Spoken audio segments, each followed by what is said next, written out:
Bonjour, je suis Sylvie Ambroise. Bienvenue aux Nouvelles nationales d'APTN. Cette semaine, je suis dans une zone rouge et je vous présente le bulletin de nouvelles de mon appartement. 3 ans après le décès d'un jeune homme de 22 ans placé en garde à vue, sa famille inuit est toujours en colère que personne n'ait été tenu responsable. Et on peut les comprendre. Une enquête d'APTN a révélé de nombreuses irrégularités dans le traitement de ce dossier.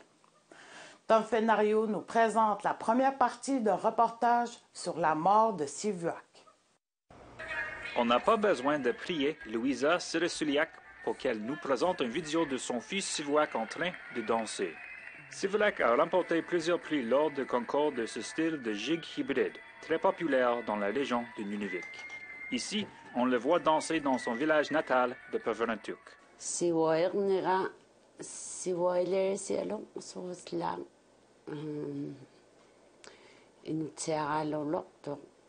Sivuak aimait aussi le hockey, particulièrement l'allée gauche des capitales de Washington, Alexander Ovechkin. Le 28 avril 2017, à 6h28, le jeune homme de 22 ans a publié ceci sur Facebook. Bonjour, j'espère que je rencontrerai Ovechkin un jour au paradis. Environ 11 heures après la mise en ligne de cette publication, Sivuak a été retrouvé sans vie dans une cellule de Pervernattuk. They found out around 5:30 and his body was already cool. Ce communiqué de presse des procureurs de Québec nous dresse les grandes lignes de ce qui a pu se produire. À 9h20, le corps de police régional de Kativik a reçu l'appel d'un homme demandant de l'aide pour expulser des jeunes ivres de son domicile. 2 policiers du Kativik dépêchés sur les lieux quelques minutes plus tard ont fait sortir 2 hommes en état d'ébriété de la maison. Les policiers ont reconduit le premier homme chez lui alors que Sivuak semble dormir dans la voiture.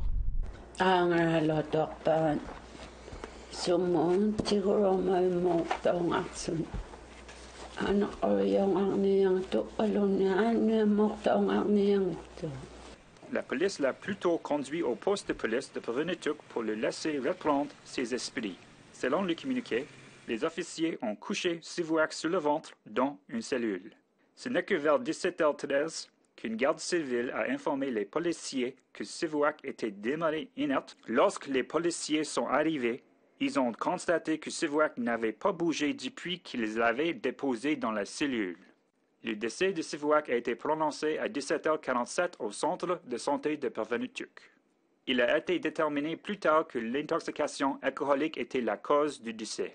Mais le pathologiste n'a pas écarté l'hypothèse selon laquelle la position du corps de Sivuak aurait pu entraîner sa mort.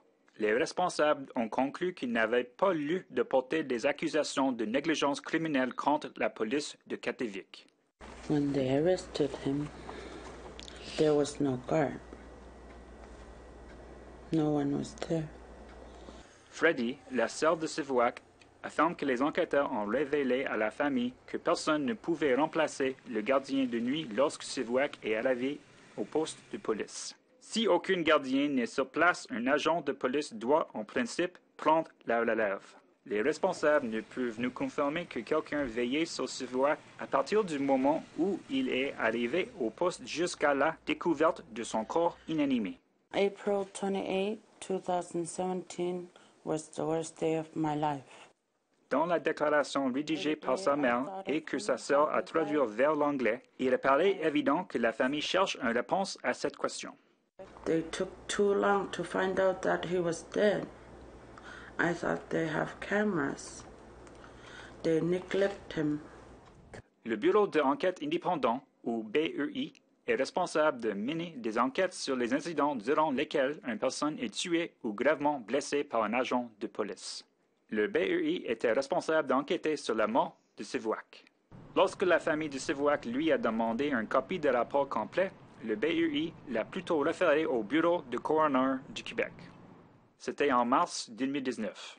Le site web du Bureau de coroner est en français, et les membres de la famille de Sivuak ne parlent que Inuktitut et l'anglais comme langue seconde. Quoi qu'il en soit, en mai 2019, Louisa, la mère de Sivuak, a déposé une demande d'accès au rapport d'autopsie, de toxicologie et d'enquête. Un an plus tard, le coroner rejetait sa requête. Pendant ce temps et malgré des multiples demandes, APTN n'a toujours pas été en mesure de consulter le rapport du coroner qui, contrairement aux autres, devrait être ouvert à la consultation publique selon la loi. En juin 2020, 15 mois après que les procureurs ont décidé de ne pas porter des accusations et plus de 3 ans après la mort de Sivouak, le coroner en chef admet que le dossier de Sivouak est passé entre les mailles du filet. Ça a échappé à tout le monde au bureau. Puis la raison pourquoi j'ai essayé de trouver, mais je ne l'ai pas trouvé malheureusement. Vous avez bien porté ça à mon attention, avec raison. Mme Descaries ajoute qu'il semblerait que tout le monde attendait que le procureur prenne une décision dans le dossier de Sivouak. Cependant, la demande d'accès à l'information d'APTN concernant les courriels envoyés par le coroner soulève des questions à propos de ce raisonnement. Dans la deuxième partie de notre reportage, nous examinerons ce qui s'est produit et comment plusieurs signaux d'alarme concernant la mort de Sivouak ont été ignorés. Tom Fenerio, Nouvelle nationale d'APTN, Montréal. La saison de la chasse à l'orignal a pris fin au Québec et la nation Anishinaabe est toujours en attente des statistiques sur le nombre d'orignaux tués. Celle-ci demande depuis des années une pause de 5 ans de la chasse à l'orignal dans la réserve faunique qui englobe ces collectivités. Le nouveau ministre responsable des Affaires autochtones de la province dit qu'il est prêt à écouter. Un reportage de Lindsay Richardson. La saison de la chasse est peut-être terminée, mais les négociations sur l'avenir de l'orignal dans la réserve faunique La Vérandrie du Québec ne font que commencer. Plus tôt cette semaine, les chefs de la nation algonquienne ont rencontré les ministres provinciaux et ont réitéré leur demande d'un moratoire de 5 ans sur la chasse à l'orignal. Pour moi, c'est extrêmement important ce qui s'est passé là. Entre-temps, le gouvernement du Québec indique qu'il y a d'autres solutions à offrir. On était en mesure hier de lancer cette négociation ensemble pour trouver une solution à la chasse à l'orignal. Le gouvernement du Québec a retenu les services d'un médiateur pour superviser ces discussions officielles. La province affirme qu'elle veut trouver des solutions durables pour éviter que la situation vécue à l'automne ne se reproduise. Parce que si c'est pas aujourd'hui, ça sera jamais. C'est ça. On n'avance pas, on reste ici. Non, on va aller à la chasse. La décision des Algonquins de bloquer l'accès aux sentiers dans la réserve faunique a provoqué de harcèlement qui a duré des semaines. Les chasseurs sportifs affirment qu'ils ont payé le droit d'abattre un orignal. Par contre, les communautés algonquiennes aux alentours de la réserve faunique La Vérandrie sont en situation d'insécurité alimentaire et dépendent de cette chasse saisonnière pour assurer leur subsistance. A lot of our people had faced a lot of discrimination, slur words and whatnot throughout the fall. And for us to work with the Quebec government and for Minister Lafrenière to reach out directly a couple of days after he was nominated for the seat, that shows very good faith. Verna Paulson est la grande chef du conseil tribal qui représente les Algonquins au Québec. Étant donné que la population d'orignaux dans la réserve faunique est en baisse, elle affirme que ses membres réclament toujours un moratoire. It's going to be a quite challenging process, but like I mentioned before, we've been ready a long time. This discussion needs to take place, and now that we have a minister who's willing to push this forward and sit down and have the conversation and start the negotiation, which is fantastic for the Algonquin Nation.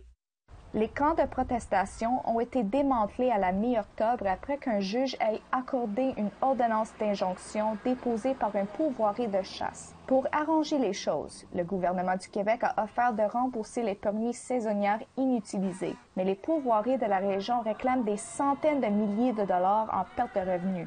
À la suite de leur réunion, la province a annoncé qu'elle reporte le tirage au sort pour les permis de chasse jusqu'en mars 2021. Comme preuve de bonne foi. Le gouvernement du Québec espère en arriver à un consensus. La nation algonquienne affirme qu'il est trop tôt pour le garantir. Lindsay Richardson, Nouvelle nationale d'APTN, Montréal. Au retour, on vous parle des cas de COVID qui augmentent partout au pays dans les communautés autochtones. Restez là.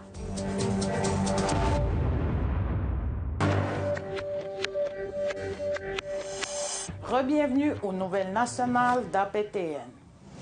La pandémie de COVID-19 gagne du terrain dans les communautés des Premières Nations au Canada, mais aussi dans les communautés autochtones au Québec.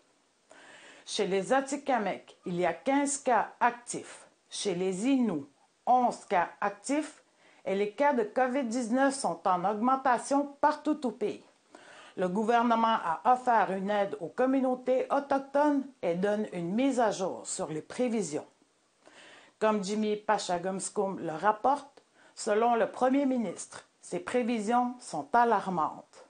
We all want to try and have as normal a Christmas as possible, even though a normal Christmas is, quite frankly, right out of the question. Le premier ministre a dit qu'au rythme actuel, le Canada pourrait compter 20 000 nouveaux cas quotidiens de COVID-19 d'ici à la fin du mois de décembre. Il a également annoncé une aide pour les régions durement touchées. Today, we're providing over $120 million in immediate funding to regions that are affected by outbreaks in Saskatchewan and Alberta. This will be used to support public health measures, food security, and other surge capacity needs. Le ministre des Services aux Autochtones, Mark Miller, a dit que l'argent aidera à lutter contre les cas de COVID-19 qui augmentent à un rythme effrayant au sein des Premières Nations de l'Alberta et de la Saskatchewan. Il a affirmé qu'il y a actuellement 662 cas actifs dans ces deux provinces. Over the last week, I've been in contact regularly with First Nations leadership in those provinces, and they've been specific about what is required to protect their members and communities. The measures we're announcing today are in direct response to their requests. Trudeau a dit qu'il ne réclamerait pas un autre confinement national, mais que c'est aux gens de suivre les protocoles pour contrer la COVID-19. We need to hang in there. We need to know that the end is in sight, but we're not there yet. We still got to get over this hump of a winter that's going to drive us inside, endanger us to more spikes and more transmission, and really hang in there. On a interrogé Miller par rapport à une demande d'aide militaire faite par la Nation Cree de Pasquiac. La communauté située dans le nord du Manitoba fait face à une importante éclosion. Le ministre a dit que la portée et le niveau de participation sont en voie de finalisation. Un reportage de Jamie Pachagumskum des Nouvelles nationales d'OPTN, Ottawa. Le ministre responsable des Affaires autochtones affirme qu'il fera une déclaration par semaine jusqu'à Noël dans le cadre de ses efforts visant à s'attaquer de façon concrète au mauvais traitement réservé aux Autochtones au sein des services publics québécois.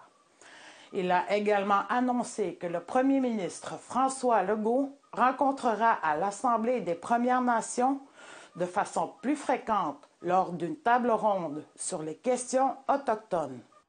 Le ministre Yann Lafrenière indique qu'il va continuer à réaliser de nouveaux investissements. Le gouvernement du Québec a récemment investi 15 millions de dollars dans la réforme des soins de santé et 3 millions de dollars pour le nouveau centre d'amitié autochtone à Joliette. Le chef régional de l'APNQL, Ghislain Picard, voit cette table ronde d'un bon œil. Mais il veut s'assurer que tous les chefs du Québec se sentent représentés. La table politique n'est pas non plus un processus qui va se substituer au processus pluriel qui pourrait impliquer des nations de façon plus particulière avec le gouvernement du Québec. Mais c'est vraiment un lieu de convergence là, des dossiers qui sont considérés comme étant de préoccupation commune. Les gouvernements du Québec et du Canada ont récemment reçu un envoi spécial de la nation Atikamekw, un exemplaire du principe de Joyce, nommé en l'honneur de Joyce Echaquan, cette femme qui a enregistré les commentaires insultants du personnel de l'hôpital à son endroit juste avant de mourir.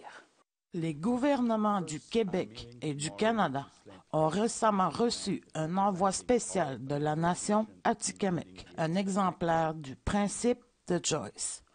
Nommé en l'honneur de Joyce Echaquan, cette femme qui a enregistré les commentaires insultants du personnel de l'hôpital à son endroit juste avant de mourir. Cet appel à l'action explique en détail comment les gouvernements peuvent garantir la sécurité des Premières Nations qui demandent des soins de santé à la suite de son décès. Le premier ministre Legault n'était pas en mesure d'affirmer avec certitude si cette motion sera adoptée ou non, mais il indique que le gouvernement du Québec dévoilera sous peu sa propre stratégie de lutte contre le racisme. They are in the final step, so in the next few weeks, they will table their recommendations, including the ones regarding the First Nations, and they are consulting the First Nations right now. Les membres du Comité permanent du patrimoine canadien se sont rencontrés récemment pour discuter du projet de loi C5 qui ferait de la Journée nationale de la vérité et de la réconciliation une fête nationale.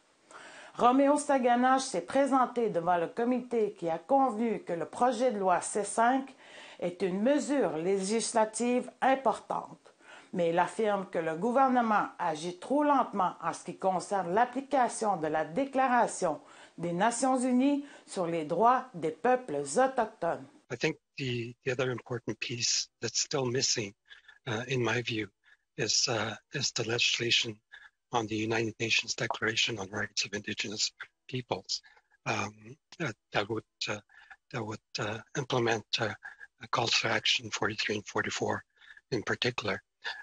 It's important. Bill C-262, which died in the Senate, as I mentioned, was perhaps the most important piece of legislation that Parliament of Canada had considered to that point. Après la pause, je vous présente une entrevue que j'ai réalisée avec Denis Gros-Louis, directeur général de la Commission de l'éducation des Premières Nations, qui va nous parler de la lettre que le secteur de l'éducation des Premières Nations a adressée au premier ministre François Legault. Soyez là.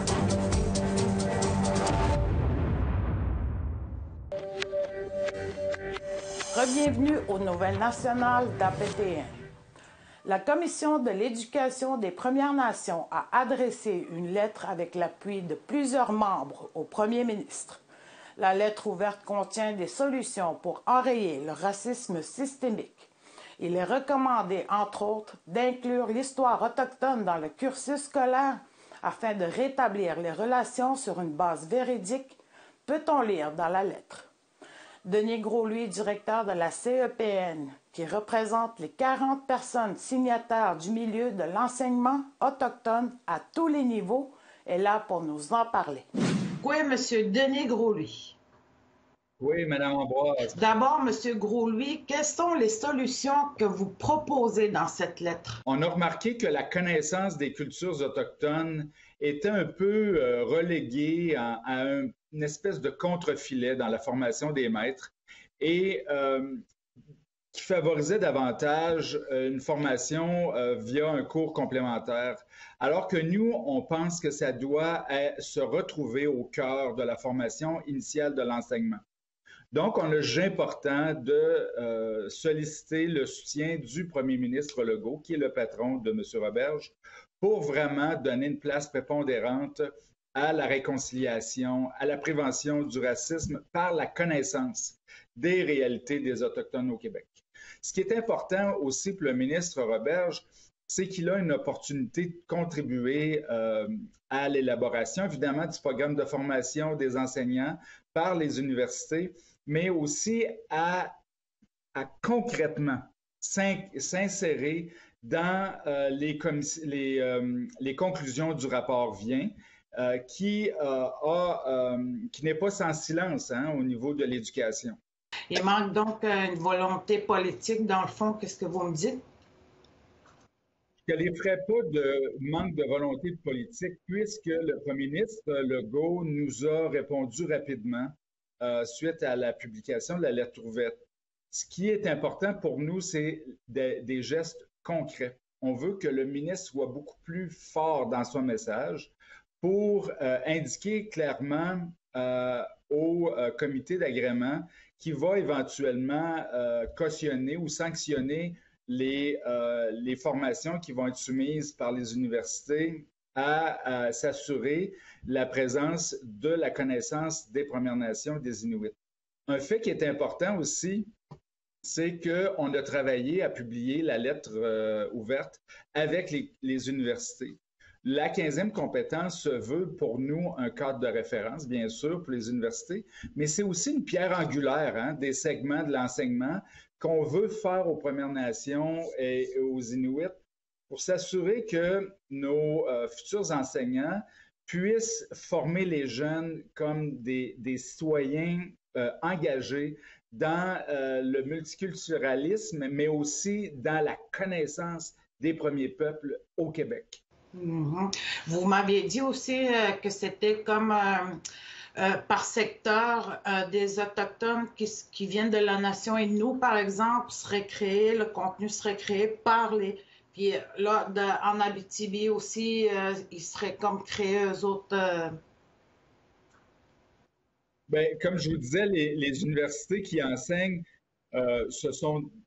sont diversifiées et sont séparées là, sur l'ensemble du territoire au Québec. Donc, on peut présumer que les universités où la majeure partie de la clientèle universitaire seront appelés à aller travailler, là, les futurs maîtres, en territoire Atikamekw, par exemple, bien qu'ils vont avoir à Trois-Rivières, sans la nommer, un contenu qui est davantage représentatif des nations qui fréquentent la région Trois-Rivières. C'est sûr que si on est dans la péninsule gaspésienne, on peut s'attendre que le contenu va davantage parler des Micmacs et probablement des voisins de la Rive-Nord, les Inuits. Par rapport à tout ça, quels autres acteurs pourraient jouer un rôle?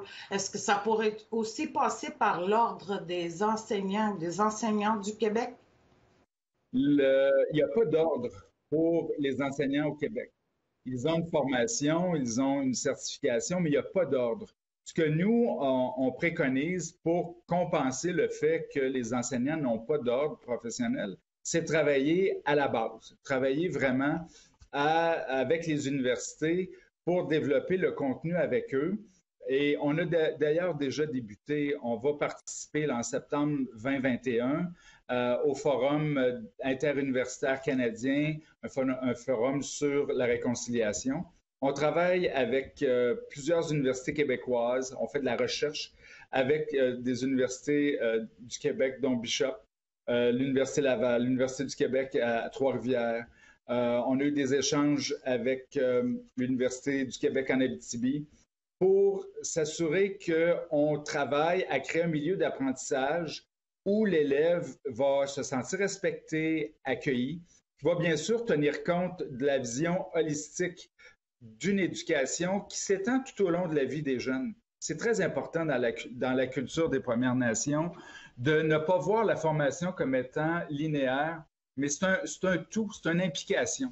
Puis ça, c'est important parce que quand les professeurs vont aller en territoire enseigner, ils vont pouvoir valoriser la culture, la langue, le territoire, les savoirs autochtones en milieu scolaire pour s'assurer que la relation des jeunes avec leur famille, avec leur communauté demeure réelle et d'actualité.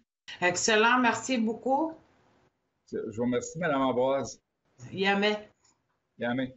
C'est ce qui conclut le bulletin de nouvelles nationales d'APTN. Je suis Sylvie Ambroise. Merci beaucoup d'avoir été des nôtres. Prenez soin de vous et à la semaine prochaine. Yamé.